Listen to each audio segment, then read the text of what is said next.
Testing 1, 2. Hello, hello.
All right, we'll see if this works.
Okay, I can see people starting to hop on to the training.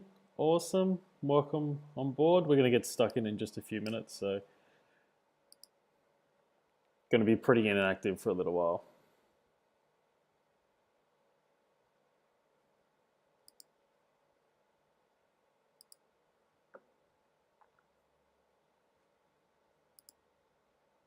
Just let me know, guys, that you've got audio all nice and clear, just to double check.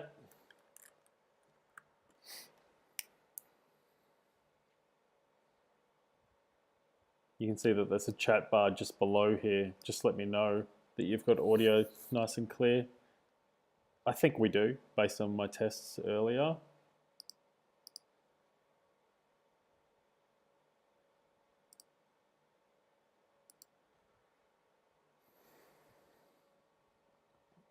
Awesome. Thanks, Steve. Thanks, Jared. Welcome, guys.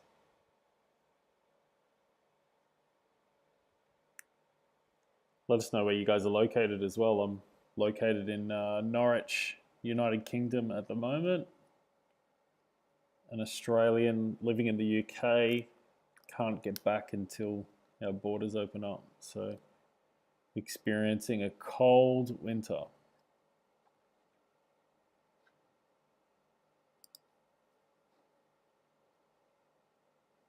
Denver, Colorado. Welcome, Jared.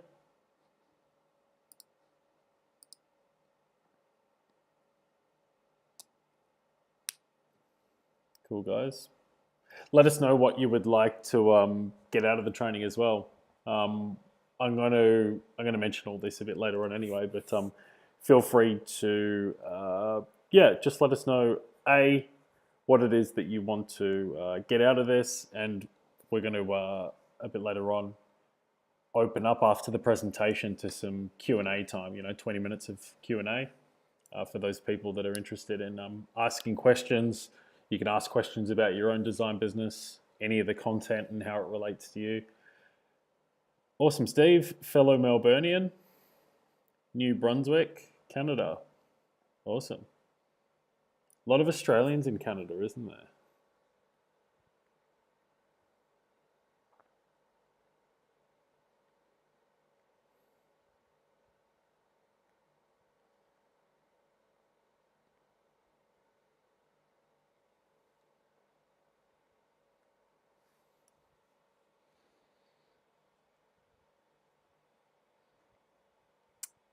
Cool. So we've still got a few minutes before we get started, guys. You can see, and I'm going to refer to this a bit later on as well. You can see that there's this link down here. This is to the Profitable Designer Mastermind. So this is our training program.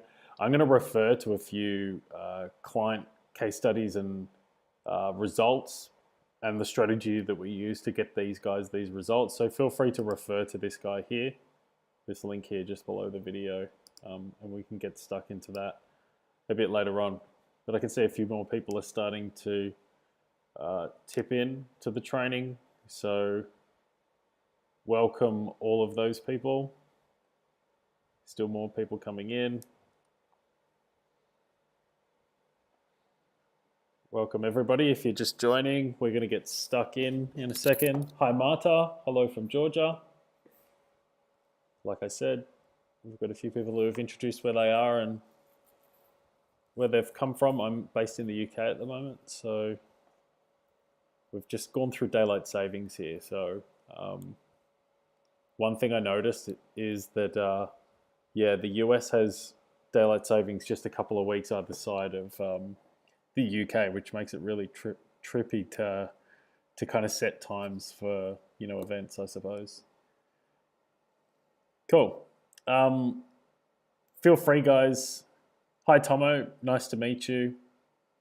Hi Stuart, hi Sky, hi Christina, Saska.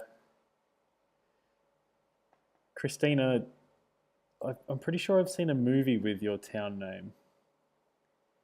Daniel from Costa Rica, nice to meet you, Daniel.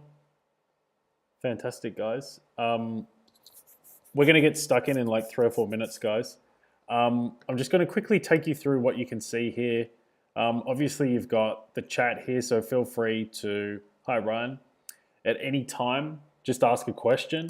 The presentation's broken into 4 even sections, so we're going to go through building out a zero design offer, then how to get people on the phone, how to close sales, and how to be more productive with our time. So at the end of each of those 4 sections, what I'm going to do is be like any time for questions. Hi PopGuard from Mass, USA.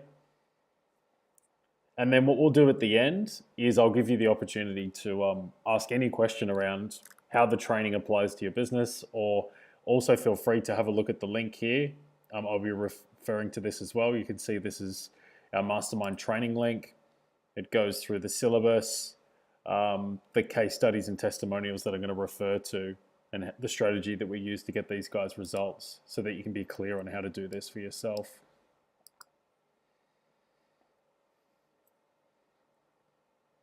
Cool. So we are going to get stuck in about 1 minute flat.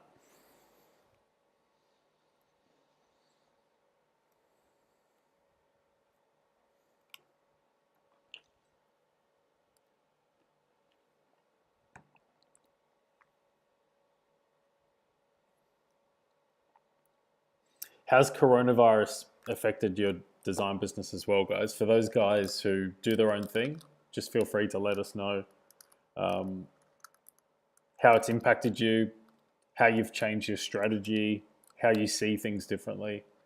Feel free to do that. And we'll get stuck in like less than a minute.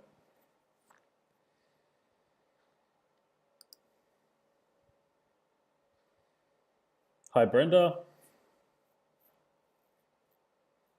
Hi, Alex from New Brunswick. Had two people from New Brunswick.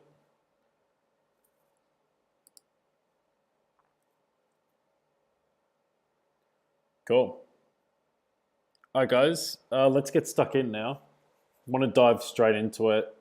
There's not going to be really too much of like here's my background, here's my amazing story, but let me just explain to you why I'm qualified to explain this information and take you through today's training. So I own my own design business. I've hit $80,000 months. I don't hit $80,000 months now because it's just too much work for me and the team of 3 that I have in China. So I design, consumer products like things like this and this. A lot of packaging design, a lot of graphic design, everything to launch a product. Okay, so what I'm going to show you today is obviously the game plan that allowed me to hit $80,000 months and then back it off and stay at about a consistent 45, 50. This is the strategy that's generated over 500 calls in the last 2 years. Granted, a good third of those calls are complete tire kickers, and another third of those aren't a really good fit, but 125 projects roughly, all ranging between $5 all the way up to $25,000. So there is a ratio there between how many conversations that you have that end up being hyper qualified, a lot of tire kickers. That's just part of the process. With this design business as well, I've spent a decent amount of money from a design business standpoint in paid traffic. So here's just screenshots of what I did last year in paid advertising spend and this year. So I've spent around $140,000 on Facebook ads alone, not to mention Google and YouTube ads as well. So I've driven a lot of traffic. A lot of people have seen my website, which means that my understanding of what to do and how to get people to book calls and what they need to see in order to want to invest in your design skills has been heightened by the fact that I drove a lot of traffic. Okay, so the most important thing about what I'm going to take you through today is not the fact that I've been able to do this myself, but it's the fact that I've been able to take the strategy that I'm going to take you through today, help other designers in probably about 12 different disciplines: graphic, branding, identity, animation, building, interior, architecture, video, pretty much any design discipline you can think of where you are either facing a direct consumer other than, fashion, or you're direct to business. So you do something to help a business either increase profitability, productivity, or just solve business problems. All right, people like Heather, mum, homeschooling 2 kids. First month she came into the program, $20,000 a month. Matt, for example, we're going to go through Matt's offer and the product that he built for his best clients. But yeah, closing $20,000 projects. And that was an increase from $5,000 when he started in the program. Chris, struggling to charge like $4,000 for his expertise. We just built him one product. You're going to see that product as well. Was able to close $12,000 projects, turn them into $51,000 engagements just because he was charging based on the value of the outcome instead of design services and design skills.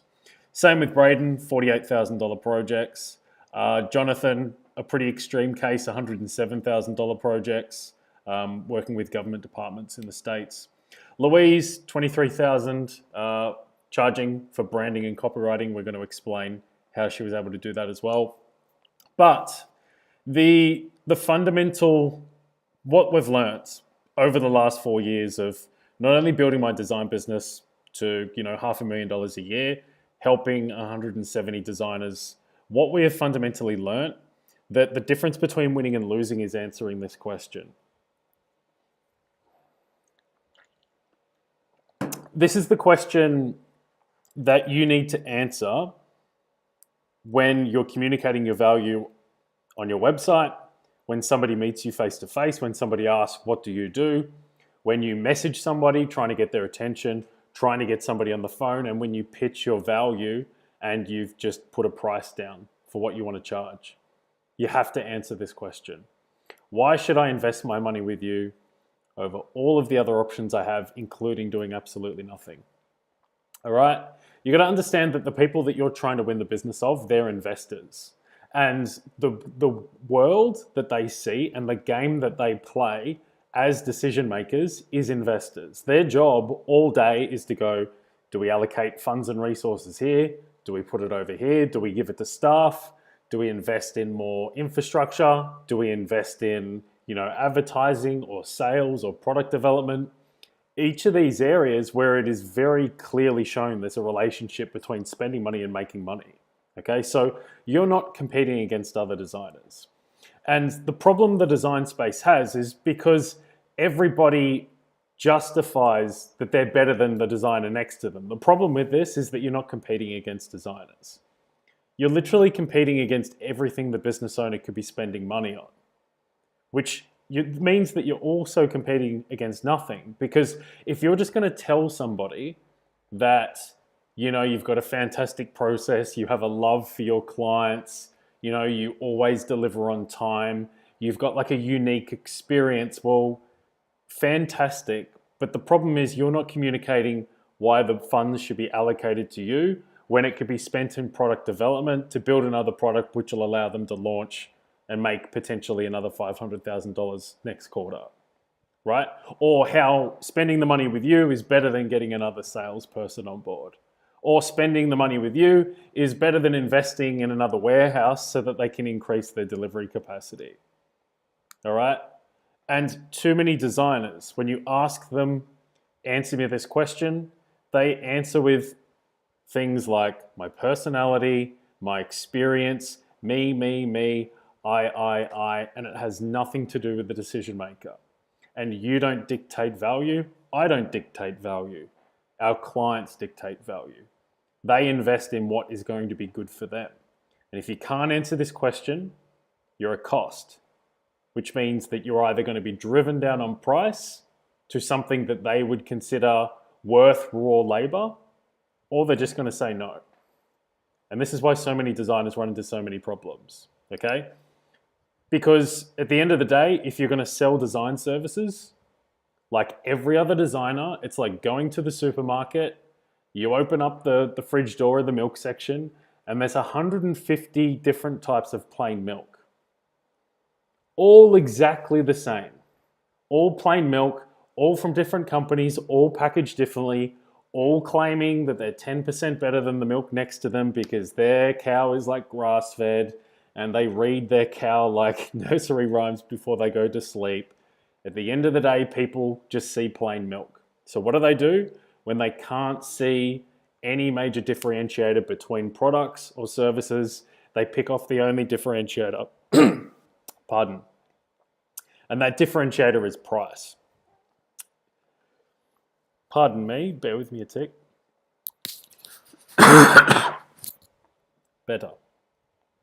So, if you are communicating that you're just another designer, selling design services on your experience and your process, you're selling a commodity that they can get off somebody in their own network. So why would they pick you over somebody they already know and trust? And why do you justify being able to charge more and get away with it when they can spend the money with somebody they already know and trust? So why do most designers struggle?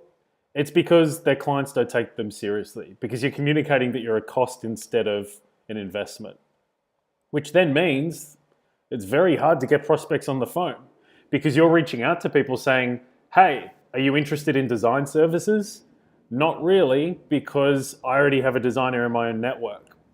Let's just imagine for a sec that you're at home, you've got a fridge at home. It's not an amazing fridge, but it gets the job done. Okay, it keeps your food cool, and it keeps your frozen stuff frozen. If I knocked on your door and I was like, can I interest you in this new fridge that we've created? It's 20% better than your fridge. You're able to search the internet on it. It's 20% more power efficient, and it's 20% bigger, for instance. Are you going to buy that fridge? No. Why? Because you've already solved the problem. You've already got a fridge in your house, and it's just much easier, even though it's not as good as a fridge, to stick with what you've got because it's the path of least resistance. Well, what you have to understand, if you're going to sell design services and knock on people's doors and move outside of your own network to generate opportunity, you're going to struggle to get people on the phone because they've already got someone. You might be better than them, but it's easier for them to just pick the person they already know and trust.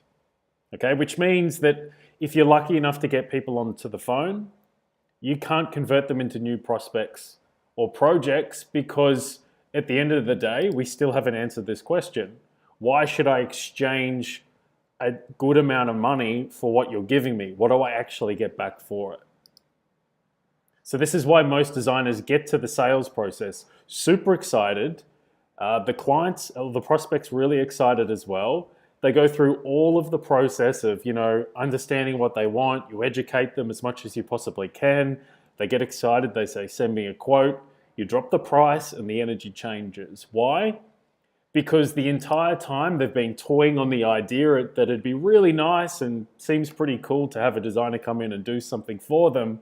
But the minute that you drop your price, it comes back to this. Okay, I've liked what I've heard so far, but now that you're throwing a price at me, prove to me that you're an investment. Prove to me that you're better than me spending this money somewhere else, or prove to me that it's better than spending no money at all. And this is why designers struggle. And because you can't be taken seriously selling design services, you can't get new people on the phone because you're selling the same thing that they can already get, and you're not communicating that you're a valuable return on investment, you don't know what works, so you end up doing everything. So the amount of designers I speak to that are like insanely busy, but they could be making more money working for McDonald's, or making more money in a 9-to-5 job where they wouldn't have any of the responsibility. They'd get a steady paycheck every single week. Okay? So you multiply these 4 things together and it becomes practically impossible for a designer to build a business that has profitability, to build a business that's going to allow them to secure their future. Okay? It fundamentally just comes down to this question here. And if you can answer this question, that's all you have to do to fix the entire thing. Okay, so that's what we're going to do here. And this is by far the most important thing, is not design services. It's moving away from design services and building a powerful offer that no one but you has. Okay, and this is what we're talking about by selling a product. We're taking what we know and what we do and we're combining it together to sell a product that delivers a result, not services that sell our time and spending 3 hours on something or 4 hours on something. Okay, so what I'm going to do is show you how to build one of these products right now. And this should be really straightforward, okay? Some really simple principles here. You can see how simple it is the minute that you just start questioning whether design service is the best thing for you to do. So let's do that. So first requirement of package knowledge offers is understanding that not all of your clients are treated or created equally.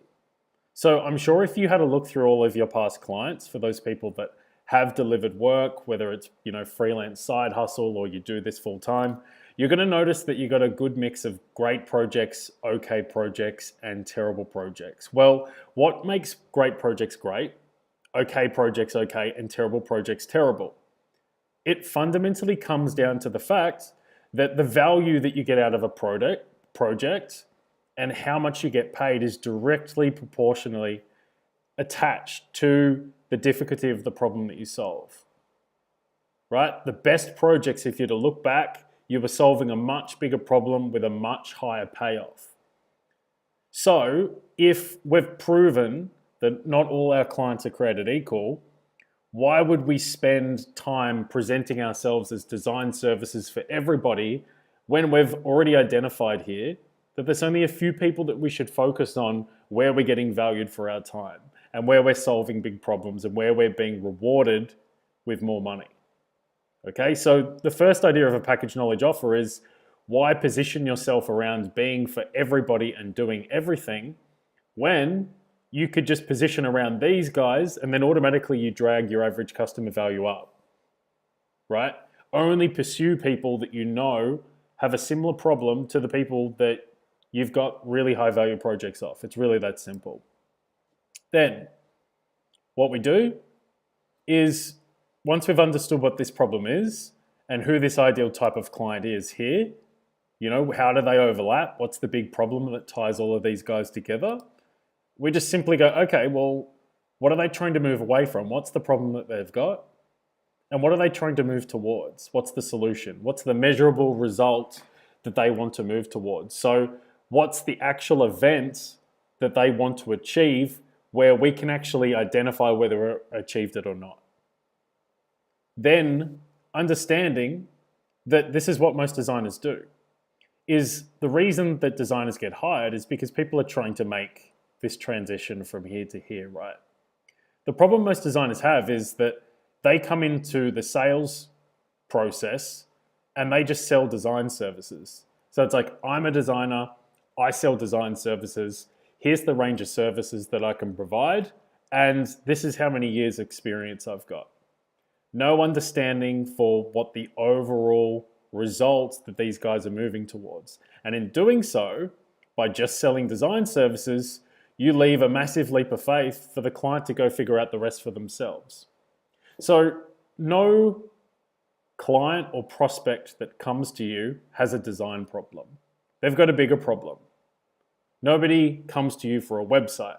They come to you because their sales team has nowhere to refer prospects to educate them on the better value of the product. Nobody comes to you for branding because they want to look better. They want to be able to move into a new market where they don't currently appeal to the male customer base. They're more female biased. They want to create a rebrand to increase their market share, right? Nobody wants animation for the sake of looking at something really cool. They want to create a 15-minute explainer that communicates the investable value of their product and why they should be picked over their competitors. Nobody wants design. People only want design if it contributes to the overall acquisition of a powerful result. Okay? So, when building a package knowledge offer, what you do is figure out, okay, who are my best clients? Why did they engage me as a designer to start with? And what else has to occur so that my design deliverable can be taken, it can be used, it can be applied into their environment or their system to maximize the chance that they achieve this, a measurable result where we can tell that they've actually achieved what they want to achieve. Okay? We figure those things out, and this is what becomes our advisory component. So not physically doing this for people, but advising them on how to take what we've created for them and do something meaningful with it. Okay? Here's your website. Here's how to distribute it to the prospects in your sales team. Here's your branding identity. Here's the strategy to go do a media rollout so that we can start pushing campaigns to a wider demographic of the market. Here's your animation. Here's the strategy as to how this should be distributed. What does the landing page look like in order to get your overall result? Okay? And then we simply just combine our design labor with the strategy and the know-how, the expertise required to do something meaningful with that design. And this is how you build a package knowledge offer. So this is a product. People can pick it up, they can grab it, they know what they're getting out of it. Okay? The same way that you would walk into the supermarket and buy a bottle of spray cleaner for the kitchen. You buy it because you know that you get clean bench tops from using it. Buy the product, spray it on the bench top, wipe the bench top, clean surface. People want to buy products, things that they can see the mechanical relationship between buying the product and getting a result. And this is why design services and selling design services doesn't work, because people don't actually know what they actually get out of it. Combining advisory allows them to see why design is valuable, but design is not as important as the result. Okay? When I figured this out, I was able to multiply my average client value by 5x. Why? Because I figured out who my best clients were. You know, people with an idea for a product didn't know how to get it to market. This is why they were engaging with me.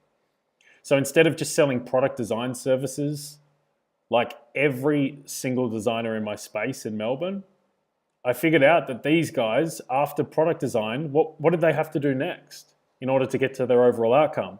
Well, they had to go figure out manufacturing and packaging for themselves. They had to figure out how to ship it back to themselves from China.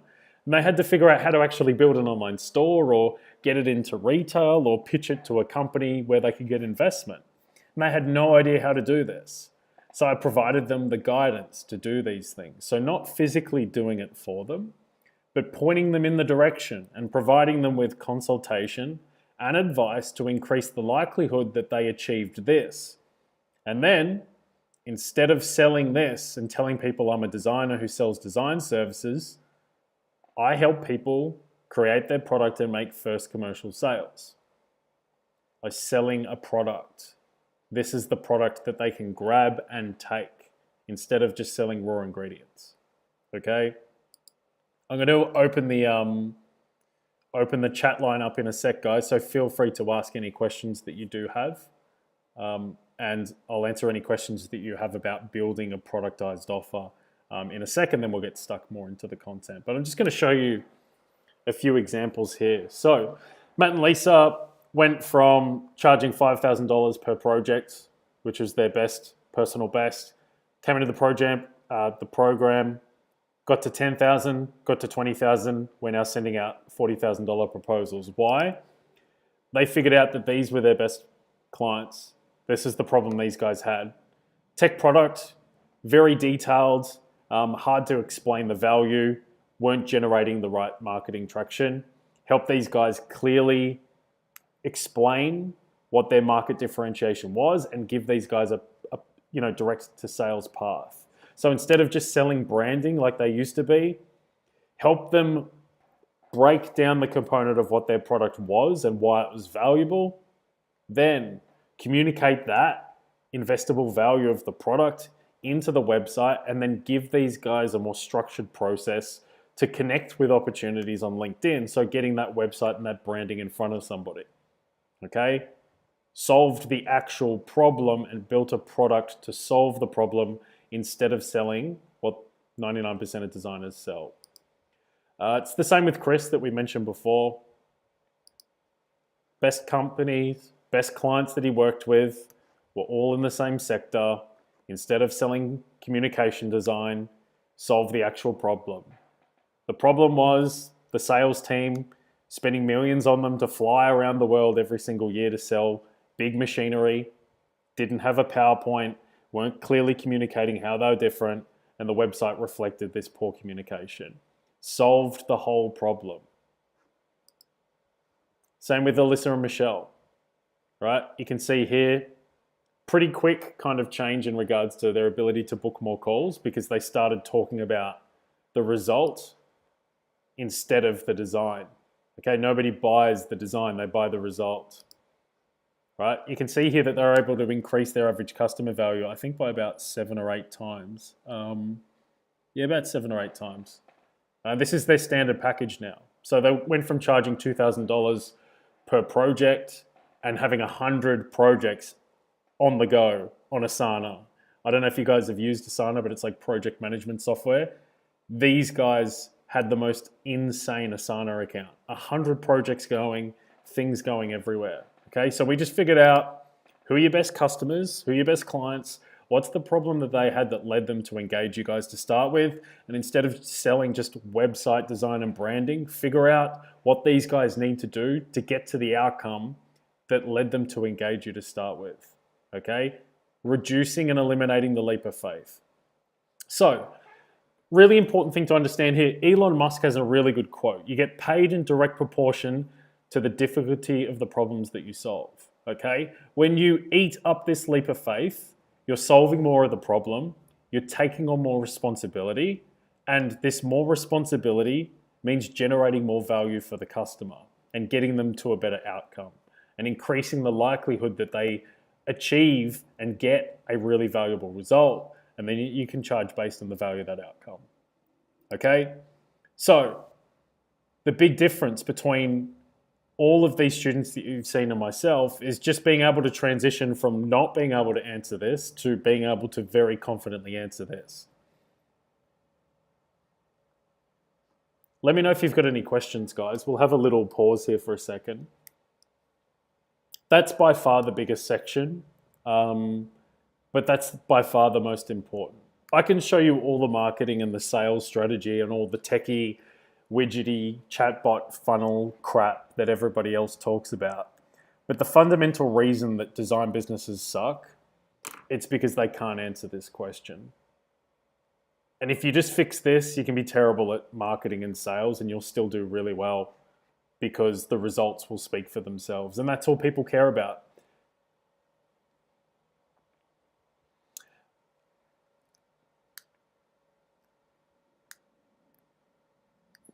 So yeah, does anybody have any questions about building out a productized offer, guys? Because if not, and it was clear to explain, we'll just keep rolling on. I'll keep moving on to the next section, which is getting people on the phone.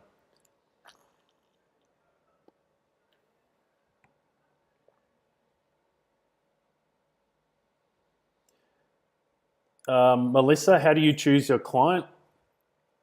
The best way to choose your client is to ask yourself, which client of mine has presented the biggest problem, the most painful problem to be solving? That's the best way to choose a client. But obviously that has to overlap with the kind of client that you're passionate about as well. So it's really important that it's somebody that you really care about and a kind of, client type that you're passionate about. But there's no point at just being passion with no overlap around a valuable problem that needs to be solved. And this is where you see a lot of designers end up going broke because they want to work for non-for-profits, but guess what? Non-for-profits have very low value problems because they're not in the revenue acquisition business.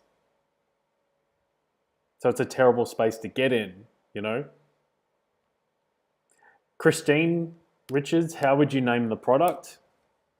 Well, you just explain what you do. Don't name the product like a Jiffy, super whiz bang. You just say, this is what I help people do. This is the result I help them with. So, for instance, you'll see here with my offer, what's the product? Well, I've only got one product. It's me. And it's what you buy off me. I help you.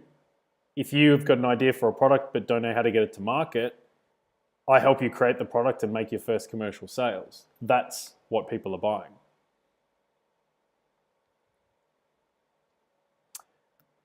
Steve, how do you go about accessing the value of your package if you don't really have the past results captured? That's a good question. Well, at the start, nobody's going to have results because you're just building this offer for the first time. But think about it. How did anybody get their first client? You get your first client not because you're the best in the world, it's because you're the best option for the prospect or the client the minute that they want to try to solve the problem. Okay, so if you can come in and go, look, I don't have any results, but I understand that you need more than this. Here's my strategy and here's what I propose to get you to this. How does that sound? They'll pick you over a standard designer every day of the week. Why? Because you understand their situation, you share their value structure. Okay, so that's the way that you get around it.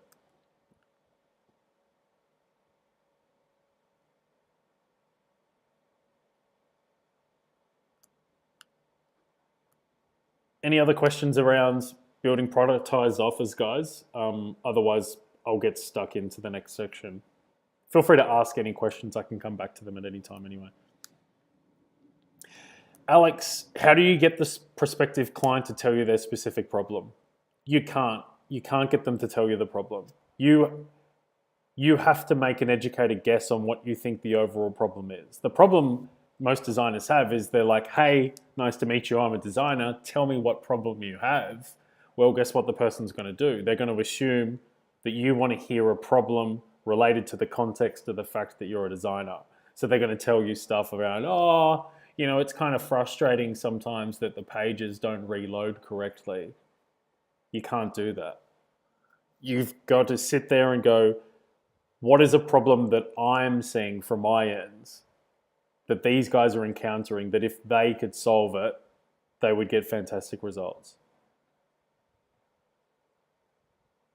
Do you need to make sure that you have tools in place to measure results?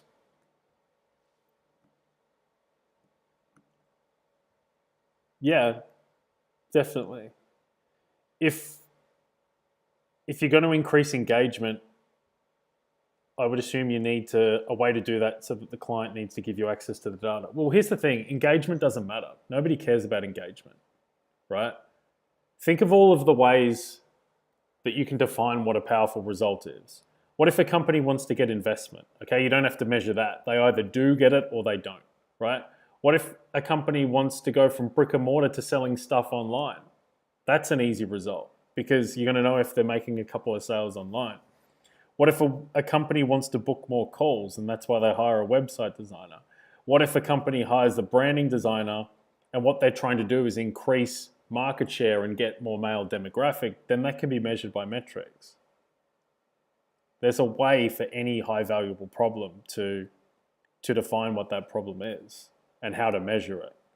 But the problem most designers have is what they think are important metrics nobody cares about, like engagement. Like, for instance, I'm a business owner. I spend a lot of money on paid ads. I don't care how many engagements I get. I don't care if I get 1 million engagements or 100, because it's what happens with those engagements. If I get 100 engagements and I get 10 calls from my ads, or I get 1 million engagements and only get 2 calls, I would rather fewer engagements. So you got to figure out what they value more than anything. So I'll keep moving forward, guys. But feel free to ask any questions about offers at the end as well, or during the presentation. Let's get stuck into the second one. Okay, so this is really, the second key to making a design business profitable. You have to be able to get people on the phone. Sales don't happen unless you're speaking to somebody on the phone or face to face, right? And this is where most designers don't spend enough time. Like, I'll ask you guys right now, how many people have you tried to get on the phone the last month? The answer is probably going to give you a good understanding for how well your business is running. 1, 5, 10? I'm just going to give you an idea. These are the calls I have coming in. So that's about a week worth of calls, right? Why does my business generate the revenue it does? It's because I spend most of my time trying to get people on the phone. Because I know that calls drive sales. So it's really that simple, okay? So what we do is we call this opportunity control, all right? These are the very simple kind of 4-step processes that you can use, all right? So the blue one's free traffic, the red one's paid traffic. It really just comes down to, this is the best practice, all right? No matter what kind of design business you have. Figure out which platforms are going to be best for you out of email, Facebook, LinkedIn, and Instagram. For interior designers, okay, Instagram and Facebook. For businesses that target more brick and mortar businesses where there's more than 5 people, LinkedIn and email. For more solo entrepreneurs that you might help, Facebook and Instagram. Okay, figure out that's a good guide. Connect with the people there. If they respond and they accept your friend request, then get in a conversation with them. Ask them a few questions around, the problem that they've got, the result they're trying to get. If they seem like a good fit, get them to book a time in the calendar, and then we're obviously on a call. Okay, for paid ads, whether you're running Facebook ads or Google ads, send people, to a website that explains what you do and invite them to hop on a call. Okay, why can't most designers get people from left to right? Why can't most designers use free or paid traffic strategies to take strangers who have never heard of them and get them to book calls? This question. It's because your message, the way that you communicate, and what people can see of you online doesn't answer this question. So why would they speak to you? Because you're just another designer that sells design services. like their cousin Gary, who does their design for them for $200 per project. All right? If you reach out to somebody and say, hey, I'm a designer, I sell design services, can I interest you in design? Let's talk about design. How about you book a time to speak to me about how great I am at design?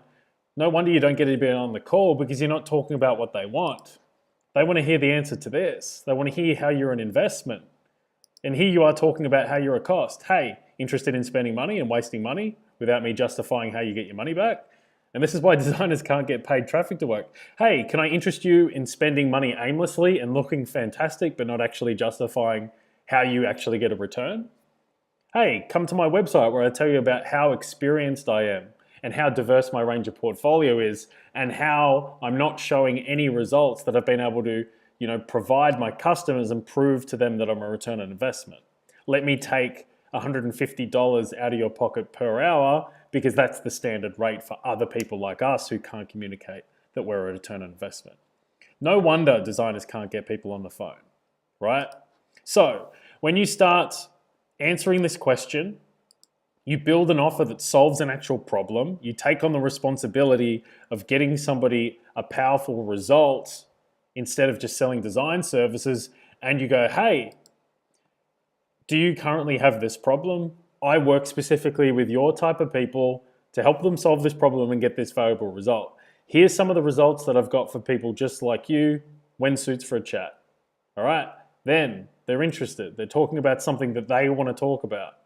Then we can have a conversation. We can ask them more questions to figure out whether we can help, and we get them to book a time to speak to us, and then we're on a sales call. With ads, we go, hey, running into this problem, or you trying to achieve this result, come to our video, our website.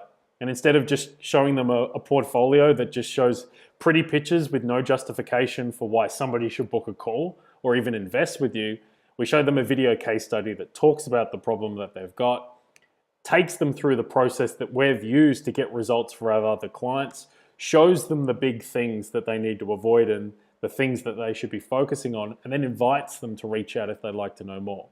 They book a time, they answer a survey so that they qualify, and we get them in a call, okay? When you do this and you focus on answering this question and inverting your marketing so that it's not facing you, it's facing the benefits that your customers want to achieve, then you'll start to see numbers like these, all right? And these are the KPIs that we move towards in our training program. For those guys that haven't seen this, a link just below the video takes you to this page. This has more information about our program, and these are the results and the case studies I'm referring to. But these are the KPIs that we aim for in our program, okay? Reach out to 500 people using either of these platforms. Get 100 people to either in a conversation or watching our video case study. Get 10 of those people to book a time in our calendar. And if we're closing at 20%, we should be able to close 2 of those into paid projects, okay? If your math looks like this, fantastic. You can move on to scaling, which we'll discuss in a sec. If it doesn't, then you have to optimize the step where it's breaking down, okay? Reaching out to this many people, not getting this many conversations or people watching the video, then it means something here is broken. Not able to get people from here booking a call, it means the offer for the conversation is broken, right? Not getting this many people but not able to close this many people, it means the value needs to be improved, okay? You can see how you can optimize, but you can only improve an offer if you're measuring. So most designers don't do any outreach, and if they do, they don't do it consistently enough to see numbers big enough to understand the relationships between inputs and outputs. They certainly don't measure, so they can't see what needs to change and what optimized, and they're talking about design. So it's no wonder people can't get people on the phone, all right? But if you're closing 2 calls, right, all of your numbers are within KPIs like this, like the guys that you're going to see in the program here, everybody's roughly within these KPIs. 2 closes, and you're charging, minimum $5,000 for an offer that is solving a problem instead of selling design services. This is a $10,000 a month design business. It's pretty simple. It gets overcomplicated because people don't know what they're doing, so they try 100 different things. But it's really that simple. One offer, one strategy to get people onto the phone, one sales process, okay? So if you want to grow from this point, How do you grow? Well, once we've got these numbers established, what do? If you want to double, you just increase the amount of people coming through the front end of this. Want to double again? Double it again. Want to double again? Double again. That's fundamentally how I built my business, right? If I control the amount of people coming through the front end of a proven system where the relationship between these stay the same, then I control my opportunity and I control my revenue, right? So I know roughly how many calls are going to come in next month. That means I roughly know how much revenue to plus or minus, 20%, depending on the type of project. All right. This is how Heather hit $20,000 a month by reaching out to like 750 people the first month she was in the program. Got a good amount of those into a conversation, got a good amount of those onto the phone and closed a handful of them, right? Same with Carrie. Just built a very simple video case study. She does interior design, wanted to move to more like digital design, started posting in Facebook groups and engaging with people. Anybody who liked her, her content, got in a conversation. Those people are like, what's Carrie all about? Went to her website, watched the video case study, booked a call, closed, okay? Same with Alex. That's how he closes his projects through Facebook. Alyssa and Michelle, this is how they book calls. Going into groups where their target market is, connecting with people in the groups, sending them a message. Hey, do you have this problem? You're looking for this result? Let's get in a conversation, book a call, right? Same with Kurt. Kurt came in and did his best month. Second month, I think, maybe third month. I can't remember. That was probably 6 months ago. Okay. Same with Adam. $8,000 sale just through Facebook groups. Any questions?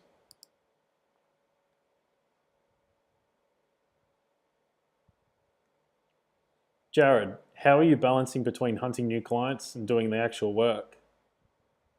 Then there's the fact of collecting funds isn't always an easy task. Yeah, it's hard to collect funds when you've got a shit product. And I'm not saying you've got a shit product, but for designers generally. Oh, that's Adam. Hey, Adam. The guy I was just talking about is on the YouTube live. Jared, it's always going to be hard to collect funds if people can't see what they're getting for their money. The easiest way to improve your marketing and sales process is to build a product, a combination of your design skills and what you know to get a powerful result that people want to spend money on. That's why most designers struggle. How are you balancing between hunting new clients and doing the actual work? Well, here's the thing. Most of the people in the program spend less than 45 minutes a day on outreach. So that's 45 minutes a day connecting with people and generating new opportunities for the pipeline, and at least 7 hours and 15 minutes on delivering work. And their number one priority is reaching out to people.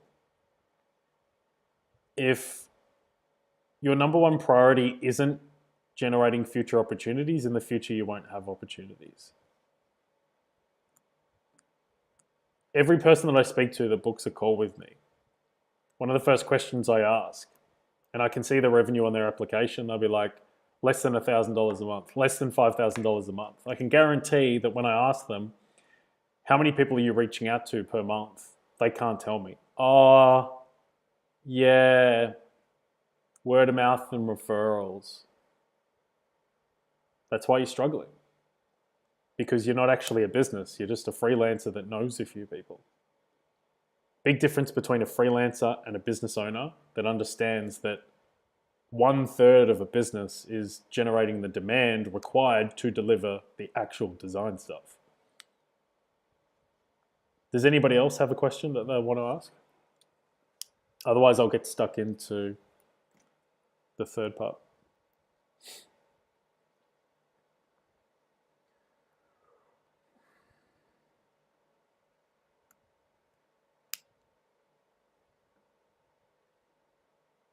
Can you give an example of a designer creating a product?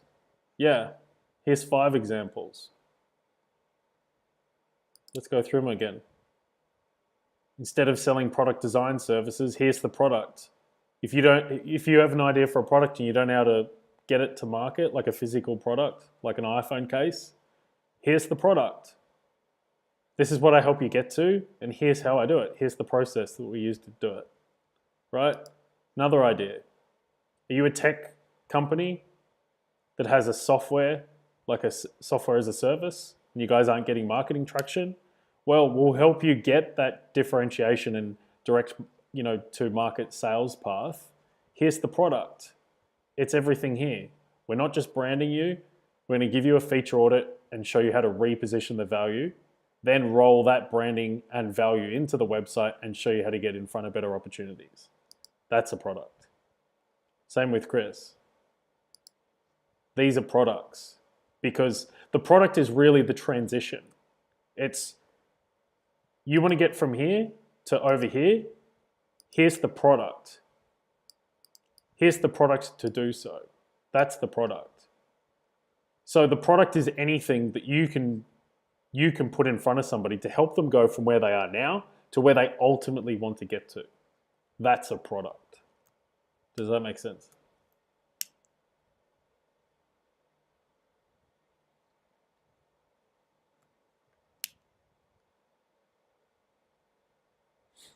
Cool. I'll keep going, guys, but feel free to just fire through the questions. Diana, so do you outsource some of the work? Yeah, definitely. I outsource some of the work, but what's more important to do before we ask, do I outsource, do I systemize, do I automate? Am I solving the right problem? Because if we're not solving the right problem, it doesn't matter what you outsource or automate. Yeah. See, there's plenty of problems that you can solve with a graphic design skill set where it doesn't involve web design. Plenty. Just got to ask yourself who your best clients are. What problem led them to engage you to start with, Let's move on, guys, because we've still got 2 more sections I want to go through. I don't want to take too long because I think we've been going for 50 minutes and I want, 20, 15 minutes of questions at the end so you guys can ask questions, all right? Next one, the ability to turn calls into projects. This one's really simple. This is what we call sales acceleration. So this is the first and most important rule when it comes to sales, okay? It's this. You have to understand that the problem gap is what drives people to take action, not design. People don't care about the fact that you're a designer or you sell design services. The reason that they're reaching out to you is because there's disconnect between where they are now, this blue dot, and where they want to get to. And the reason that they've, booked a call with you is because they've seen a message from you. You've come across their vision, you've sent them a message, they've seen your ad. The reason that they've booked a call with you is because they're not where they want to be and they think you might be able to help, okay? It has nothing to do with design. They don't want design. They want the problem solved, all right? So step number 2 is once we understand that the overall motivating driver to reach out to you is the fact that they're not where they want to be, our job is to clearly diagnose and separate these 2 situations. So the sales process is not about selling. It's about understanding what the real problem is that these guys have to figure out whether we can help or not. Okay, so we ask questions like, what motivated you to want to reach out to me today? What have you tried to do to fix this? What do you guys want to achieve? Like, where do you guys want to be from 12 months from now? What's stopping you guys from, achieving this on your own? Okay, and all of these questions that we ask help us to understand clearly where these people are and where these people are trying to get to, okay? And if we've got these people on the phone the right way, using a process like this, and we're only reaching out, we've built a really powerful product that solves a specific problem for a particular market, and we're pursuing just these guys on these platforms, then when we reach out to these people and get them into this sales process, we should be able to help them. And then all we have to do, step 3, we position ourselves as the bridge between these 2 situations. Okay, this is who you are and this is where you want to get to. Okay, well, I help people like you get to this outcome, right? Here are some of the other people just like you that I've helped get to this outcome. And here's how we do it. These are the 4 steps that we go through. First, I design whatever I have to design. Next step, to get them to their outcome. Next step, whatever is required to get them the result that led them to engage you to start with. Okay? The key to sales, just answer this question. It's why your sales calls won't convert. If they do close, it's because the person has seen enough here. They've seen enough to invest money. When they don't close, it's because you haven't answered it. It's how people are able to double their rates. Okay, Alexa did this. Just doubled her hourly rate just by clearly generating separation in her sales call. Brian, building designer, 3 opportunities that he said would have slipped through his fingers if he didn't know how to run the sales process. Okay, 3 new clients. Mario, biggest ever sale of $5,000. Okay, he was charging like $800 per project before he could come into the program. $5,000 sale, got hit by a lot of resistance, but had the sales process to stick to his guns and charge what he knew that the problem was worth solving. All right.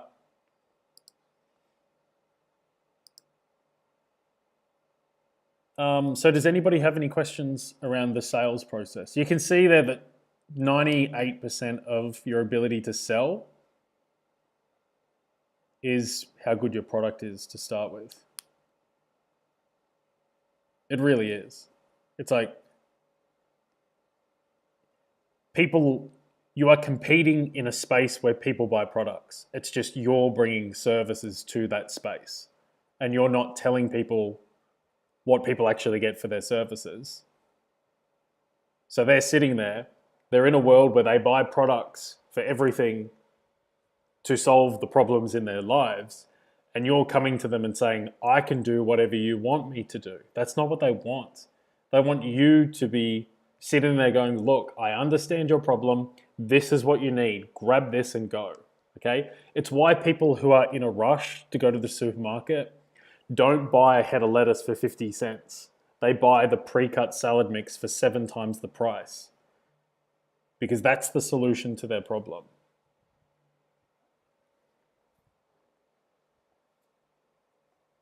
Does that all make sense, guys?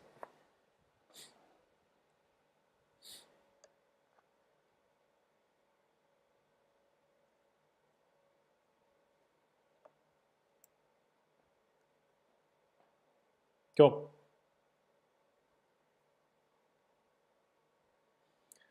Bulk of communication with the client, in person, email, phone, which is best to use? Phone. Hands down. Diana, in your program, do you help on an individual level, one-on-one, to define your student's product? Yeah, we do.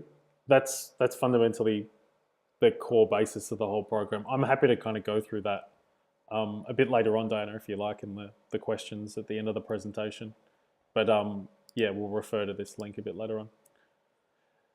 No worries, Steve. Thank you. Glad to hear. Cool. We're going to get stuck into the last one. This one doesn't take long, but this one's so massively important. I reckon this is just as important as a powerful offer, okay? This is the ability to maintain maximum focus. So what we call this is deep focus, and this is our process and the way we think about using our time and energy. So I want you to think of this circle here as your circle of focus. Whatever's in the circle is what you're focusing on, okay? So if there's only LinkedIn outreach, that's all we're focusing on. 8 hours a day spent on LinkedIn outreach, okay? The minute that there's 2 things here, and we're like, oh, let's add networking, and now we've got to think about networking as well. What we have to do is draw a line through the circle of focus because now we're focusing on 2 things, okay?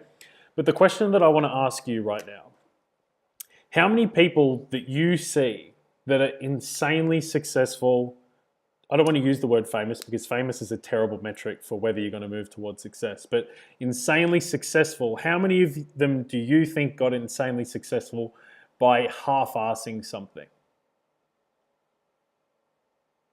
How many people do you think half-assed their way to success? Okay? The problem most designers have is that this is best case scenario for them, that they're half-assing their way towards what they're trying to achieve. But this is not the case because every designer I speak to heard in the industry that they also need an ebook and that they need a rebrand if they're not getting a response from their website, and that they need a podcast where they need to voice their opinion, and they need to explain how they feel and what their opinion is on a blog as well. And they need a YouTube channel. And they need to be posting content, and then they need to be running paid ads. So when you look at their day-to-day, they've been told they need to do all of this shit. And when you do this, every time you cut the circle of focus and it looks more like a pizza, you've got a massive problem. Because if we're doing two things, we're half-assing. Now we're eighth-assing. And this is why most designers are super, super busy. They're running around with their hair on fire. Oh, super busy. And they're making fuck all money. Excuse the French. It's because you're filling yourself with busyness and you don't have the focus and the discipline to just target one thing. And this is, I'm talking from experience here. It took me 8 years of working 9 to 5 to confidently branch out and do my own thing. Why did it take 8 years? I wanted to do it the minute I got out of uni, but I couldn't. Why? Because I believed the hype. I had all this shit. What did I do? I paid for mentorship and got told one thing at a time and then stuck to it as much as it sucked. It was really boring. What did I do? I deleted everything. I focused on the one most important thing, which was to generate calls with people that might potentially need my help, right? Reach out to them, get the feedback, improve the offer. Didn't work? Reach out to more people, give them the offer, get the feedback, improve the offer, all right? This is all I did. Then, the minute that I got to $10,000 a month doing this, and I'd mastered this, then I outsourced this, and then I started working on paid ads.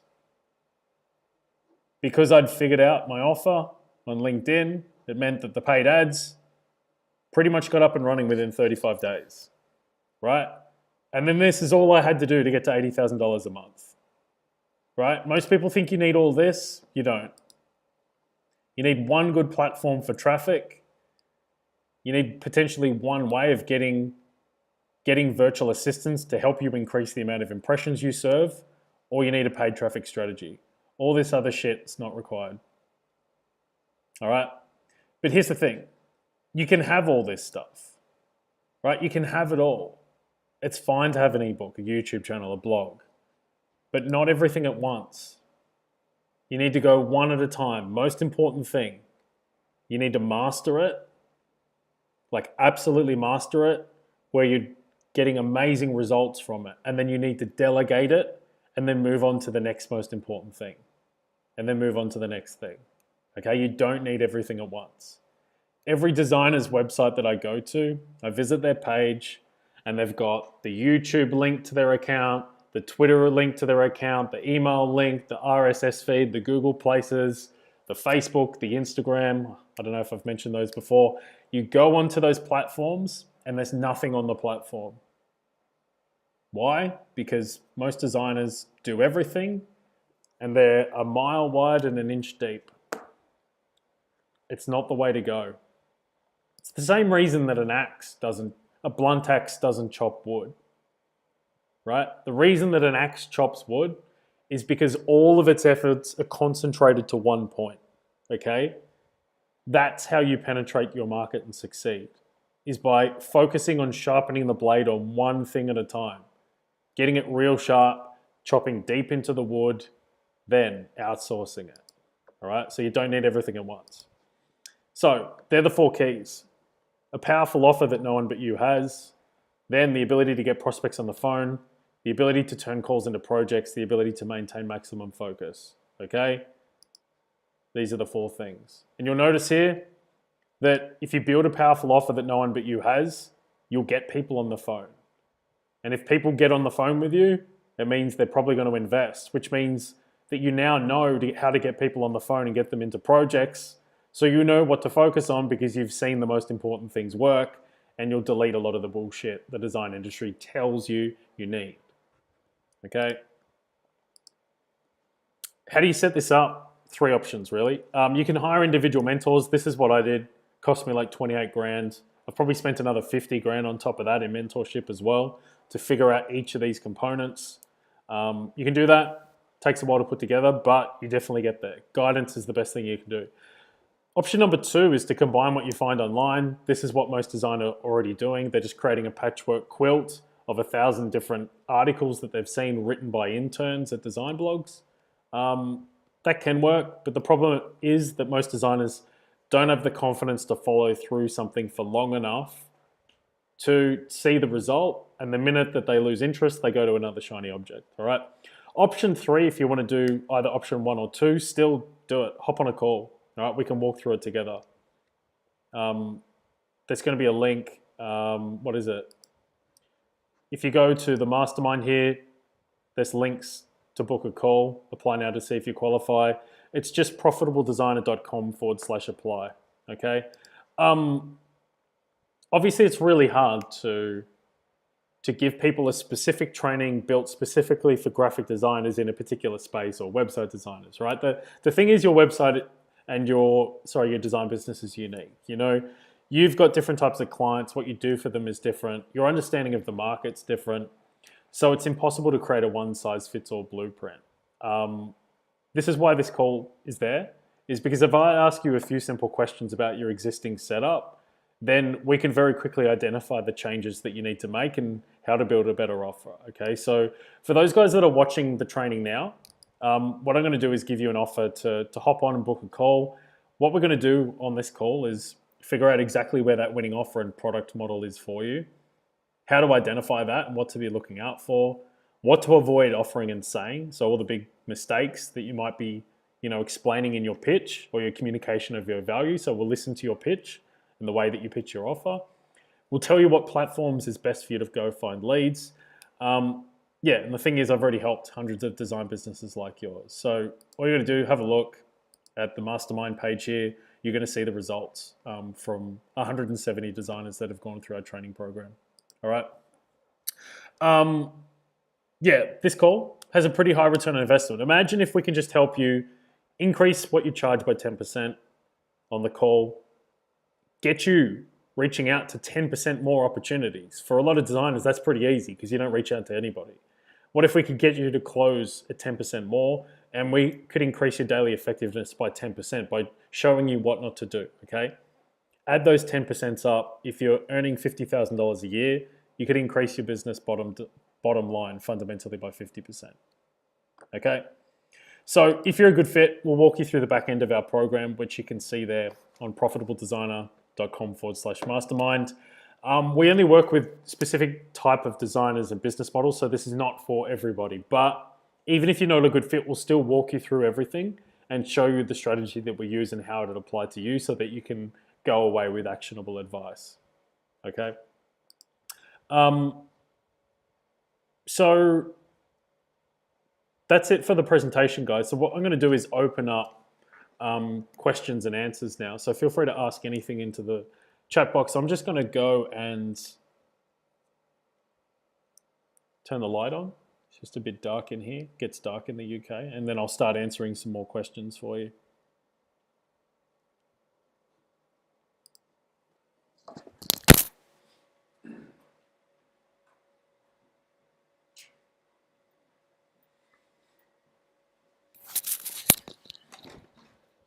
So feel free to schedule your call. It is first in, first served.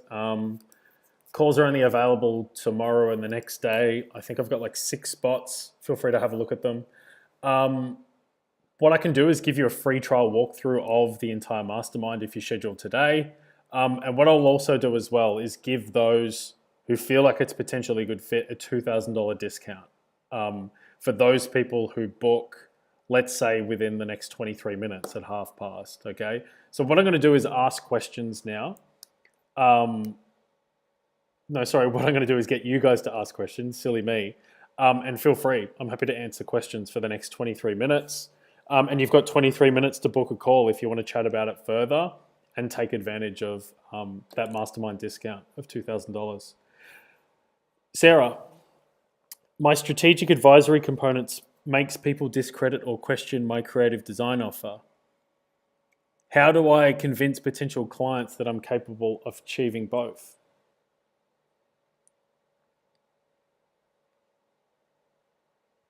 Make sure that the two things that you're trying to combine actually make sense to contribute towards a result. Because if people are discrediting or questioning your creative design offer because you're offering advisory, they can't actually see how they both mechanically fit together to get to an outcome. They're going there and they're going 1 + 1 doesn't seem to be equaling 2. Tomo, thank you. This was very informative and logical. I'll definitely remember what you said. My pleasure.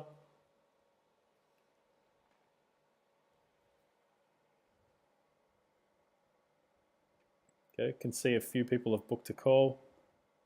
Look forward to chatting to you guys. How do you connect with people on LinkedIn and Facebook without sounding salesy? I always feel like people are always trying to connect, just sell me something, even via email. Well, there's nothing wrong with selling stuff, Brenda. Like, if you were in the Sahara Desert and you hadn't had water in 5 days, would you care if somebody came up to you and tried to sell you a bottle of water for $4? No. That's how you want to think about it. Yes, 98% of the people that you sell to don't want to be sold to. But what about the 2% that do? They make the whole thing worthwhile. It's like, I can tell you right now, when I advertise on Facebook, 98% of people that see my ads don't click the ad. Out of the people that click the ad, 75% of them don't give me their email address. Out of the ones that give me their email address, only 10% of them book a call. Out of the ones that book a call, only half of them are interested in my offer. How many people have I lost in that entire process, and it still makes the entire thing worthwhile than getting to $500,000 a year? There's nothing dirty with selling when you're solving a really valuable problem for somebody. Like, do you think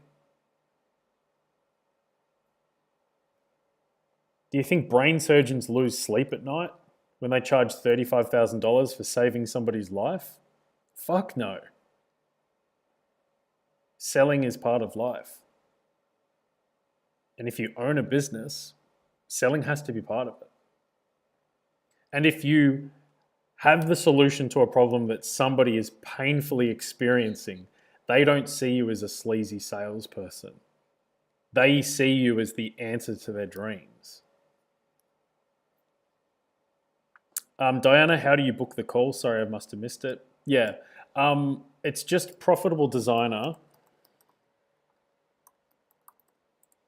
profitabledesigner.com/apply. And then you just come down here, book a time, and there's a few questions I get you to answer, just so that we can hit the ground running when our call starts.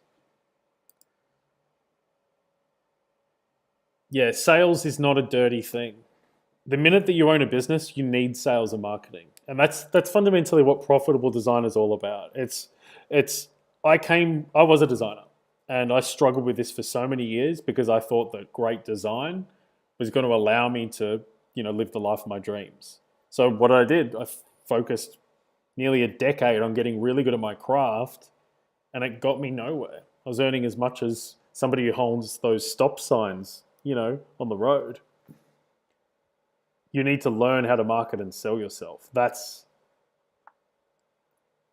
why Profitable Designer exists, is because designers are really good at what they do and they're insanely talented, but they never learn the fundamentals to go use those skills and that knowledge and that sweat and those late nights and early mornings and turn that into the thing that's going to support their families. That's why I built Profitable Designer.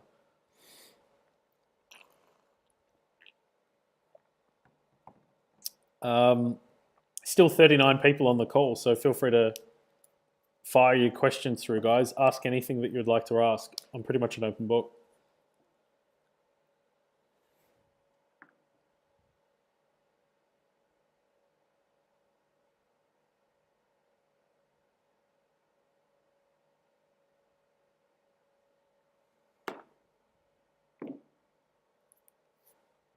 No worries, Alex. I got your booking. Thank you very much.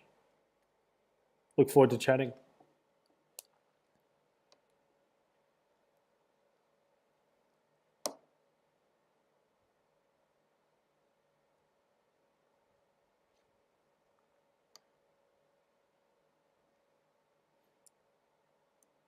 Generally, if we've got this many people still hanging around, it means they've got questions to ask.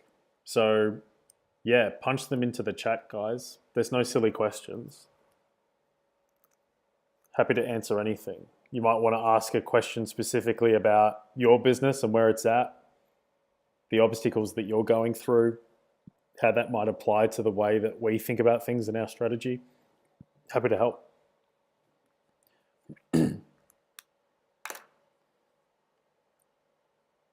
Gareth, how would you pitch AC? What does that mean? Can you give me more info?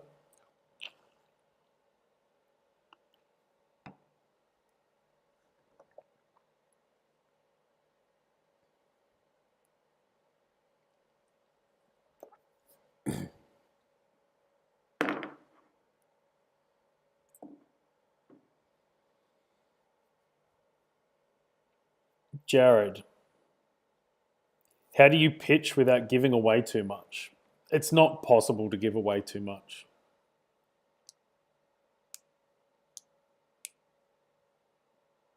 If people are listening to your pitch, you can't give them away too much because they're sticking their hand up and saying, we don't know how to get there.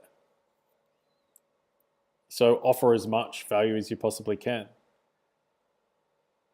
But pitching is more about communicating this is the straight line path, the simple straight line path to get you guys to this outcome.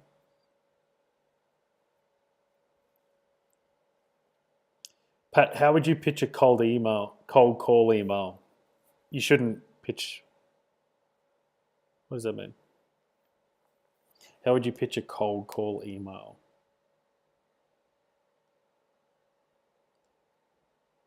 Do you mean how would you pitch a cold email?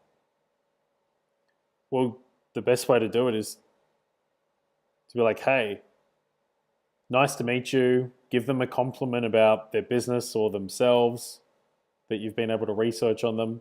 Explain who you are and who you help and the results that you've able to get for people and how they might be similar to the person that you're reaching out to, and ask them a question around, do you guys need help on this, or are you guys currently running into a problem here? That's the best format.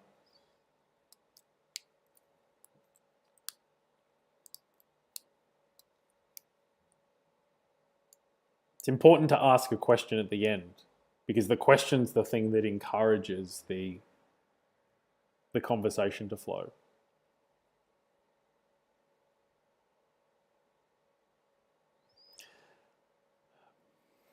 Marta, I charge a small design fee up front, then go to the installation fee, design, build, landscape business. I want to charge a retainer towards the project to start, the designer said, 10% or more. Don't know. We can't just pick a number out of anywhere. Depends what the problem is. Depends who the client is. We can't just pick bogus or like numbers out of the air. It has to be who are we specifically talking about? What are they specifically looking for out of you? And that'll dictate how you can charge and structure your payments. But that's why designers get in so much trouble. It's because the numbers that they pick when they quote are based on stuff that has nothing to do with the value of the outcome.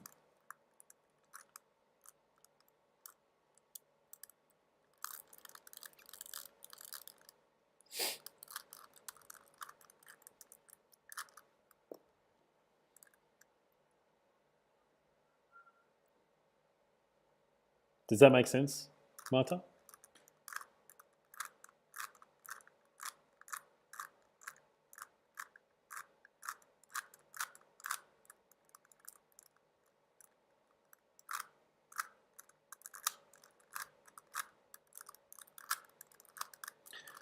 Still 35 people on the live, guys.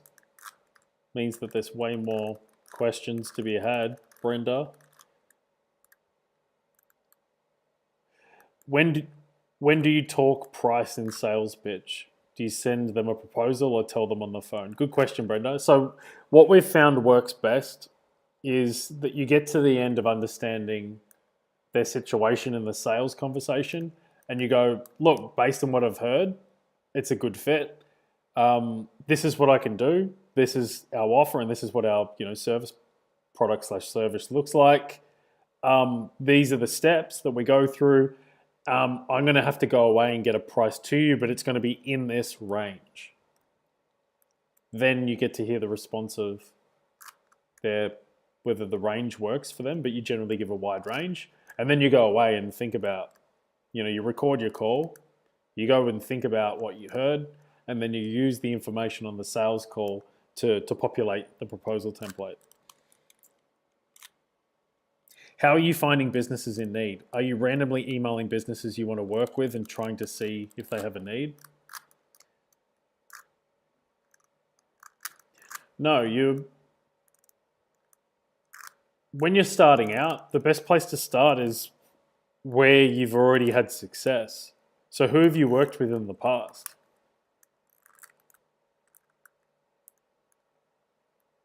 Right? Who have you worked with in the past? Why are your best clients the best clients? What problem is it that led them to spend more money with you than you could get off your other ones? What problem was that? What other kind of businesses have a very similar kind of affinity to them that would lead me to believe it's likely they have that problem too? That's the outreach strategy.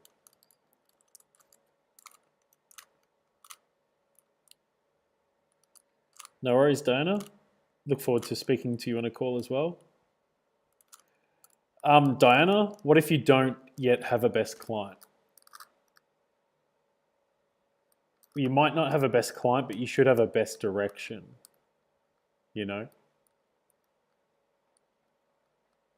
So like you might not have had the most ideal client, but you will have still a range of projects that you've worked with, and that'll at least give you some sort of relativity to be like, well, I don't want to move in that direction, I'd rather move over here. And then you identify who you want to be pursuing. And this is probably good to answer Jared's question as well. If you're just starting out and you don't know what businesses to move and need, start purely based on who you would like to be working with, the type of businesses you'd like to work with, and the skills that you'd be liking to use, and be like, what problem do I think these guys would run into that they'd be willing to invest money in? And then reach out and say, hey, do you guys have an issue with this? Don't ever reach out to people and be like, hey, tell me your problem, because they're always going to come back to you and they're going to be like, oh, a designer's like talking to me and they're asking about problems. Do we have any design problems? That's what they'll do. Same way that like if you were walking along the street and someone wearing a beret and a black and white striped shirt walked towards you holding a baguette, you might say bonjour. Because of what you've seen, it affects how you respond. And that's why designers find it hard to extract valuable information. It's because they've already typecast themselves as a designer. And then all of the conversation has a design flavor on it because that's how people see you. And when you get seen as a designer instead of somebody selling a product who's an entrepreneur who just has a business that solves a problem and gets a result, you're shooting yourself in the foot. That's why you don't want to ever mention design. You shouldn't have to ever mention design to communicate how you're valuable to someone. You'll notice with my positioning, this is literally what I say. I help people with great ideas get them profitably to market. All right? Matt and Lisa, they help tech companies with complicated products generate market traction. Chris helps machinery companies improve their sales team conversions. Melissa and Michelle help female entrepreneurs to generate their first online opportunities, right? Design just happens to be the vehicle for how they deliver it. But like design's just as important as the spark plug in your car. Of course, it's a vital component, but it's not what people care about. What they care about is getting from A to B in style, you know?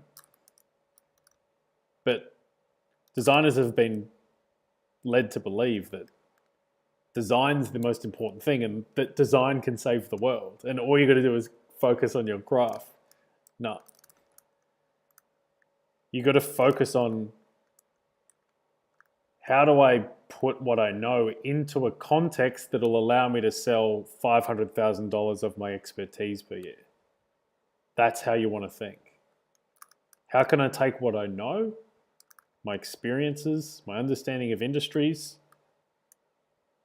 and put that into a cohesive vision that allows me to sell $100,000, $200,000 worth of value every year?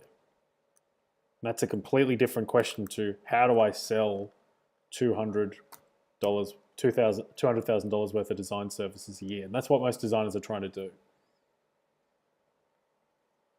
It's why Steve Jobs always talked about you've got to start with customer experience and move back to technology. You can't be like, okay, we've figured out this cool piece of tech, or in our case, I've got this awesome skill. How do I sell it? You've got to go, what does the customer want?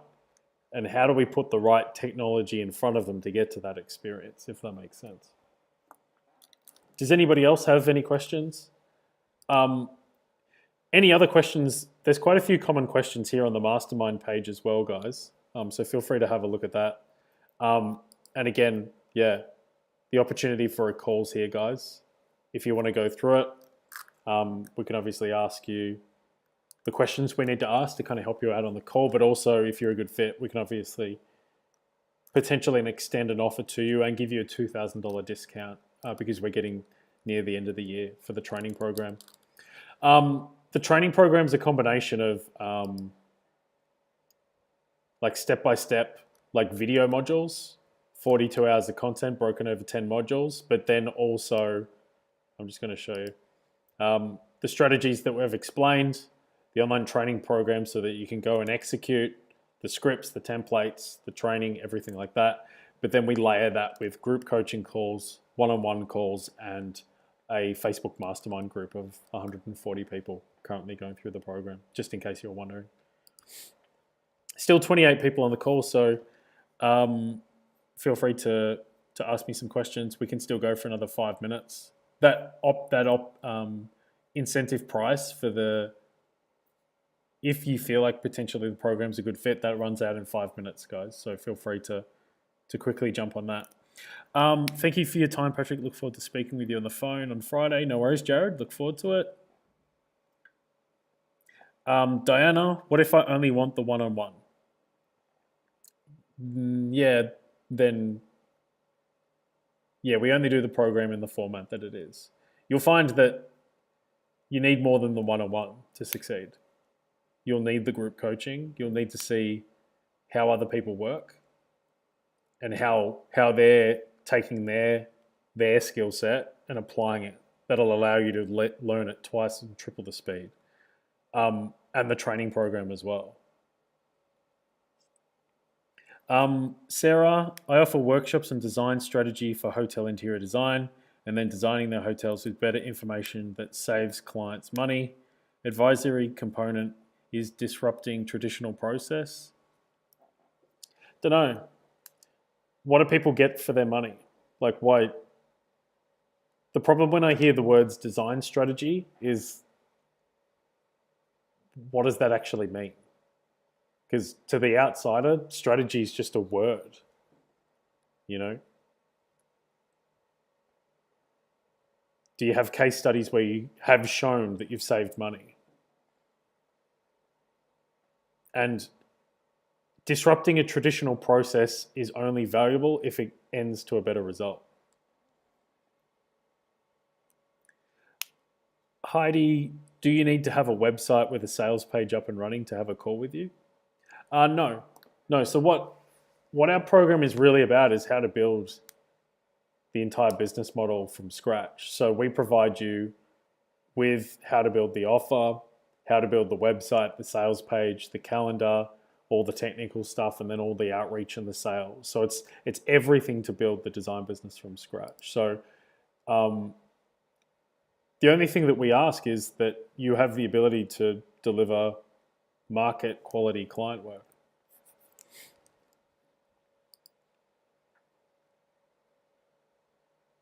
Good question though, Heidi. Thank you.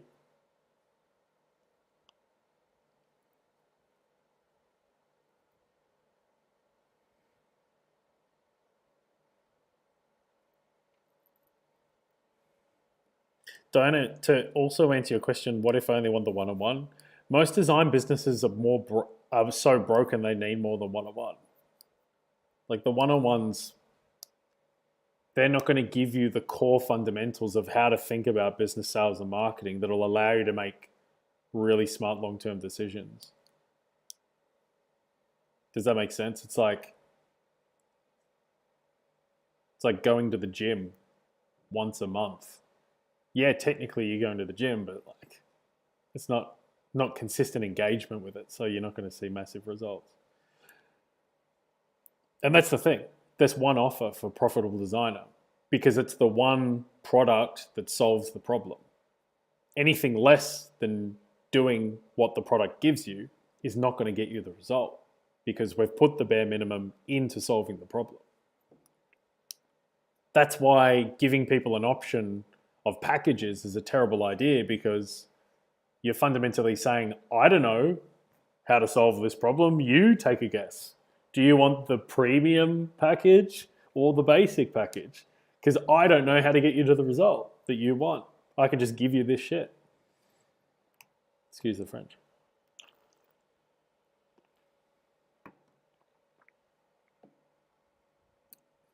Okay, guys, we've got 5 minutes, so feel free to ask any questions you still have.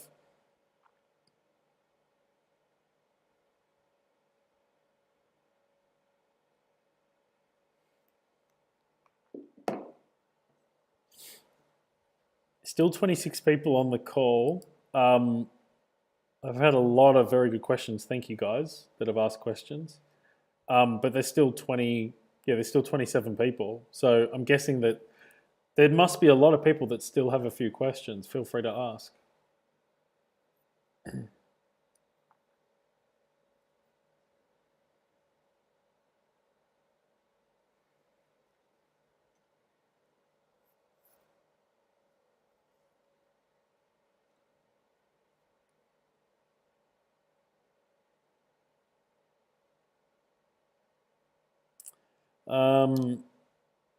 Sorry, I had to step out. Will this be available to watch later?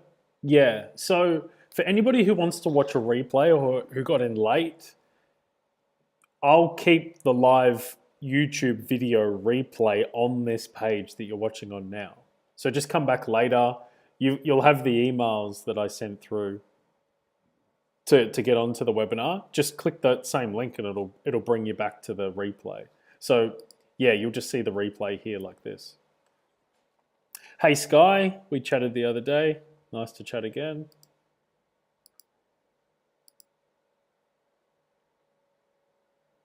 My pleasure.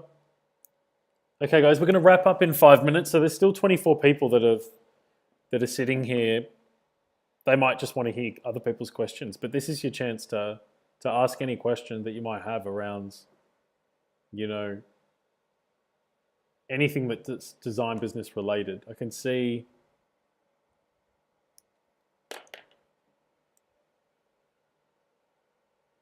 Oh, we've got a few more than.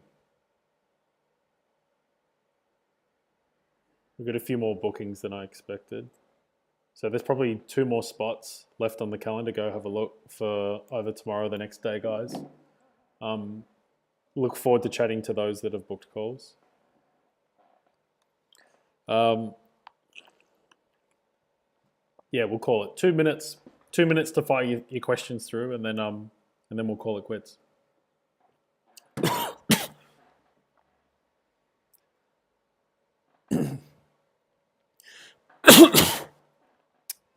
Diana,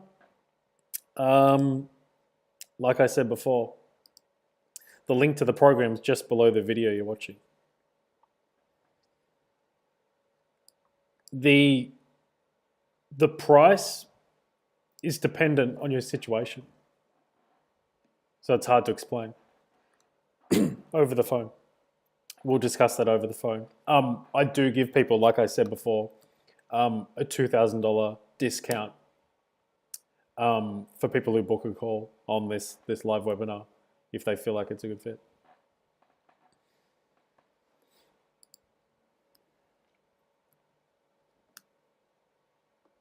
I'll do something funny.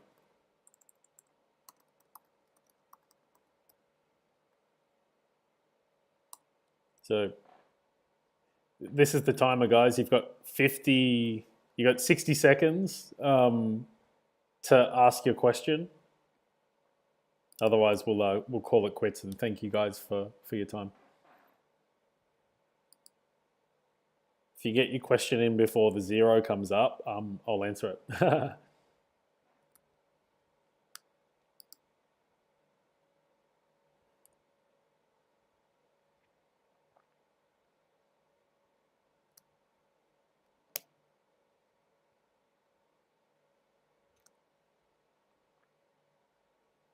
Oh, we're running out of time.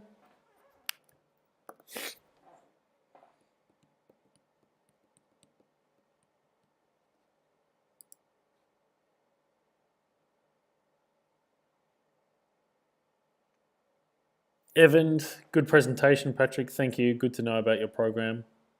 I'm focusing on a change of career and new education training at the moment. No worries. We do get a lot of people that come in who are like building their design business whilst they're working 9 to 5. Like the program's built for that as well. Obviously, a lot of people that come into the program are busy as hell with their design businesses as well. Like a lot of people that come into the program don't have getting client problems. They've got getting better client problems and freeing up their time problems. So yeah, the program's built to be digested, anywhere from like an hour a day moving forwards. Cool. We're all done, guys. Again, if you haven't done so, guys, we've got a couple of spots left. Let's have a look. You can see that it's filled up pretty nice and quick. Look forward to chatting to those guys, John, Bryce, Diana, Jonathan, Keith, Taryn, Alex, Elizabeth, Jared, and Alex again. Look forward to chatting to you guys all in the next couple of days. Thank you for your time and attention, guys. Hopefully you've got something out of this. If you want more information, I'll put the replay up here. It'll be on this link, so feel free to have another look at it. But yeah, been a pleasure. Thank you for your questions. And yeah, look forward to potentially chatting and look forward to speaking to you and providing you with future training. And yeah, let us know if there's any major takeaways or big epiphanies that you got out of it. Feel free to shoot me an email. For anybody that does send me an email explaining what they got out of the program and what they changed their opinion on, for the feedback, I'll reward you with a free launch course, which is valued at $299. So all you got to do is email patrick@profitabledesigner.com and I'll give you access to that. Cool. That's it from me, guys. Have a great day. Enjoy your Wednesday and have a great week.